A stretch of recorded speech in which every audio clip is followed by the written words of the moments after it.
Oh, Jorge, it was another emotional week at RuPaul's Drag Race. Oh, hey, hi, it's me, Wilma Fingerdoo, fully untucked for this week's review of Untucked. So let's get to it. Well, it was another week without anyone being safe, eh?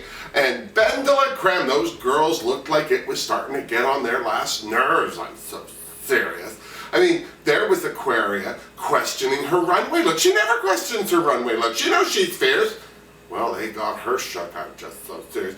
And there was Cracker once again, just killing herself for a lackluster performance, especially in a challenge she was really looking forward to. Poor sweet thing.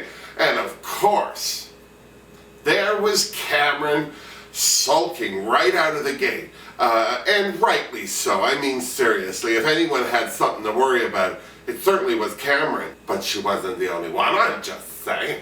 And can I just ask, is that Asia there behind Cameron? Because wasn't she just behind Cracker like a second ago? I mean, I don't want to blame the editing on this. I certainly don't want to call anybody names, but I think somebody was hustling that line to the Untucked Lounge to stay in camera view, as opposed to maybe being the first one to grab a cocktail. I'm just saying. Is it just me? So, the queens poured themselves into the Untucked Lounge and then also poured a few drinks down themselves. I'm so serious. Well, everyone except Cracker. She just went straight for that iPod, like a queen with no self-confidence, which is maybe one of the reasons why she's so quick to notice it in everybody else, I'm just saying. But there were a couple of queens in that workroom who had more to worry about than Cracker, I'm so serious. And one of them, of course, was Eureka. I'm so serious. She seemed to be very, very convinced that she was going to be lip-syncing, but then she had that attitude right out of the gate when she was getting ready for the runway. She was like, well, if I have to lip-sync in something, this is going to be easy. Now, I understand why she felt that, because no one knew how they would end up looking in the finished product of that video, maybe except for Cameron. And I have to say that Eureka and Cracker had a lot to be worried about with their performance during that video, but both of them came out of it all right. They weren't the worst people to watch in that video. And I think that Eureka really shot herself in the foot. She seemed to get right down on herself, figured, well, this is inevitable. I am just going to dress for this lip sync. And again, I just have to say, I think she would have been fine in that coat if it had been done up to the floor, no reveal of legs, and she had a cane, a walking stick or something. Then she could have, maybe a handkerchief. I'm just saying, you know, to give it that Downton Abbey look. But she just liked the coat, and for no reason other than to spin and lip sync in it, which is funny because then when she was spinning and lip syncing, she took it off. Am I the only one who saw that? She did have a point that I felt justified her frustration with the judges, but I'm not agreeing with her point. And her point is, because she was there for 5 episodes of season 9, they're all expecting more from her. I just want to remind everyone, she didn't do that well in season 9. That first one with the Gaga runway, and she did the caution tape thing, she looked fantastic. She was not the winner, but she was in the half of the group that made the winners possible, I'm just saying. After that, she just kind of diminished that. Now, keeping in mind that the second episode was the whole knee injury thing, and then from there on it was a progression down. So I don't feel the judges are expecting great things from Eureka because of season 9. I think they're expecting great things from Eureka because when she does give them great things, they're fantastic. And that's all these queens. I don't understand why they think, oh, I'm being picked on, they expect more from me. It's like, you're damn right they expect more from you. It's probably because they're looking at you to be a winner. I'm just saying. Of course, the other queen who had a lot to worry about was Cameron, and rightly so. No offense to anybody or anyone, I am just going to come right out of the gate and call shenanigans on all the queens who sat there when Cameron said, did you watch the video? I was the worst. And not one of them went, well, yeah, you kind of were. Because she was. They're not helping her feel better about what she did by dipping it in gold and calling it an earring. Do you know what I'm saying? It's still a lump of poo. And God bless Cameron. I mean, it was awful. She is not an actress. She, again, picked a character over seeing how much the character had. She might have done way better as Parasailant with 3 lines at the end. Who's to say? But because of how it all fell out, she did have a large part and really did screw the pooch. And I feel like the other queen's not admitting that to her. It's like, well then when you say I'm doing well, are you lying then too? Seriously. If I had been in that room, I would have been like, yeah, I'm sorry, but yeah, you sucked it hard. You know, I'm not going to blow smoke up that ass.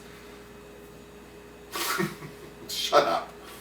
I wouldn't want to lie to somebody's face about something that they're clearly feeling is the truth. And that said, I think that the girls, in being supportive, I think that that was what frustrated Cameron the most during that whole Untucked lounge. It wasn't that she wasn't appreciating the support, it just was it was coming off as very misguided, and I think it frustrated her in processing it.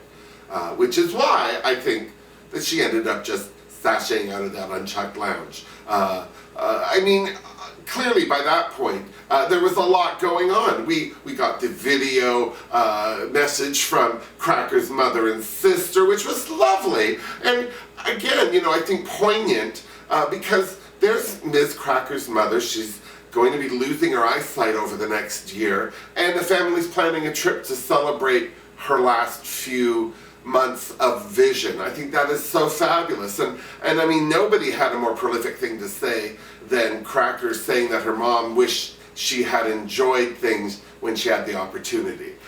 Because we all forget, as these girls are all in this Untucked lounge, they're all RuPaul's Drag Race. Good, bad, or ugly, they should all be thrilled with where they are and that they're still there every day on that show. It has to be a gift because, as we've seen, anybody can go home at any time for anything. And I think that was the point Cracker was trying to drive home to Cameron after that whole video message from her mom and saying, enjoy what you have.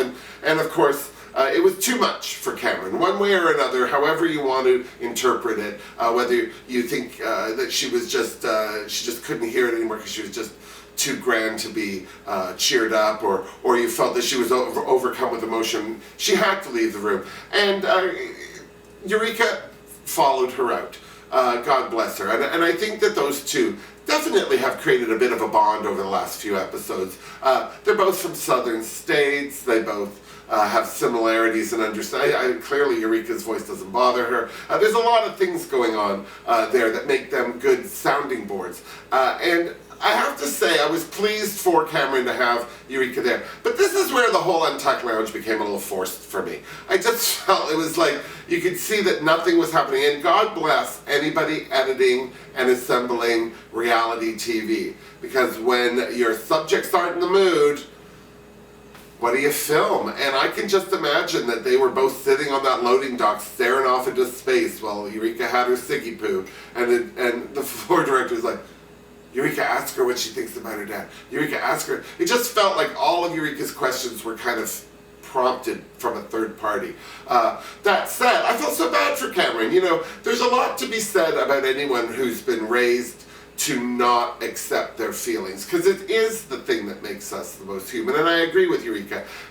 There's nothing more beautiful than somebody who's able to express emotion, whether it's crying out of sadness or out of joy, or you know, laughing like a tit because somebody farted in the elevator. That's my favorite. That's what I don't hold back on that. I laugh at every one of those because clearly it's funny. Another girl who was able to bend the ear of a good Judy was Cracker. She started airing out her worries about failing as a comedy queen with Monet Exchange. And I have to say, I love Monet Exchange. If I were on that show and I was having a little trouble, I'd go up to her and say, girl, I just need to say a few things. I need to get them off my chest. Because I feel like Monet, regardless of what's going on, just says the right thing, or at least the honest thing. And that's hard to find in any back room during a drag show. I'm just saying. That said, I also feel badly for Cracker because clearly the one thing that she wants to be good at is not the thing they're seeing her for being good at, especially when up till now no one's ever told her she wasn't good at it before. And here's the problem. No one's telling her she isn't good at it. They're just telling her she's not great. And I have a feeling that Ms. Crackers had very little criticism from a performing point of view, or maybe she had harsh criticism out of the gate and it's been years since. I don't know what the problem is, but I feel badly for her because she's not hearing the positive in any of her critiques. And the positives are still there. I mean, she does kill that runway, and God bless her, she looked great this week. And again, another girl that the edit saved. It's not that they gave her bad material to use, it just took them a while to get it, I'm just saying. I do believe she should have been worried, but I think she shouldn't have been that worried. Bless her. Thank God Monet was there, is all I'm saying. And cocktails. So, it was time for the queens to go back to the main stage where we were greeted with the season's first tie. Yes, nobody sashayed away, everyone shantaed. And I have to say, whether you agreed with it, whether you felt one queen did better than the other, it was a fantastic lip sync. I certainly was on the edge of my seat for it. I had my favorite. I really thought Eureka brought it. Now, I've heard a lot of people talk, and friends of mine saying they thought Cameron had it. And I'm not disputing that Cameron did a great job, but I felt Eureka was doing more with the song, or at least performing as a singer singing that song where Cameron was performing. There was a lot of shaking going on, and unfortunately, you know, that prosthetic kept his face from really moving too much, so it looked like he was doing a lot of posturing and big moves over Eureka being able to make eye contact with the audience and with the judges and really kind of sell the song.